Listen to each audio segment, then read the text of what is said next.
Assalamualaikum warahmatullahi wabarakatuh. Salam kenal. Nama saya Iman Jihanifah Nasution dengan akhir NIM 018. Jadi di sini saya akan buat video tentang tugas UAS PKN. Jadi yang pertama itu adalah ancaman terhadap eksistensi bangsa dan wujud bela negara. Oke, itu ada ancaman dari dalam negeri. Ya, itu biasa kalau ancaman dari dalam negeri itu seperti korupsi, terorisme, penyalahgunaan narkoba, dan penyebaran hoaks yang dapat mengganggu persatuan bangsa negara Indonesia kita. Nah, untuk ancaman dari luar negeri itu biasanya dari serangan cyber. Nah, terus masuknya budaya asing yang bertentangan dengan Pancasila, persaingan ekonomi global, dan sengketa wilayah. Nah, wujud bela negara yang harus kita lakukan adalah seperti mengamalkan nilai Pancasila.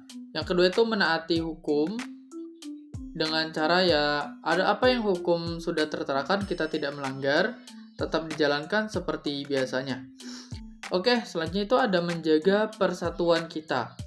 Nah, jadi seperti antara umat agama yang satu dengan yang lainnya tidak saling singgung, saling menghormati satu sama lain. Terus bijak menggunakan medsos atau media sosial. Jadi tidak disalahgunakan, tidak menyebarkan hoaks, fakta-fakta yang tidak benar tidak disebarkan. Yang nomor 2, relevansi konsep Astagatra dalam ketahanan nasional. Nah, konsep Astagatra masih sangat relevan di era globalisasi zaman sekarang ini karena menjadi dasar dalam menjaga ketahanan nasional kita. Nah, yang pertama itu ada Trigatra. Nah, Trigatra itu letak geografis, kekayaan alam, dan kependudukan kita.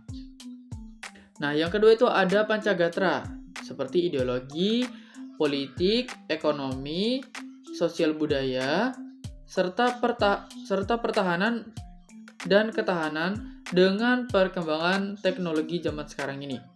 Nah, Indonesia perlu memperkuat literasi digital, keamanan cyber, ekonomi nasional, dan persatuan agar mampu menjaga tatanan global tanpa kehilangan jati diri bangsa negara kita.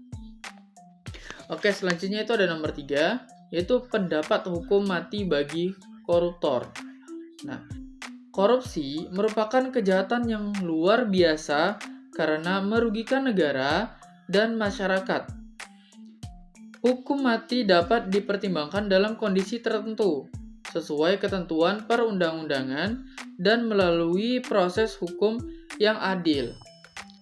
Selain hukum yang berat, pemberantasan korupsi juga harus dilakukan sesuai dengan pendidikan anti korupsi, melalui pendidikan anti korupsi, transparansi, dan penegak hukum yang benar. Nah, untuk yang nomor 4 itu peran pemerintah daerah dalam menghadapi globalisasi. Pemerintah daerah dapat memanfaatkan globalisasi dengan meningkatkan kualitas kependidikan, mengembangkan UMKM dan pariwisata, memanfaatkan teknologi digital dalam melayani publik. Nah, serta menarik investasi yang bermanfaat bagi masyarakat.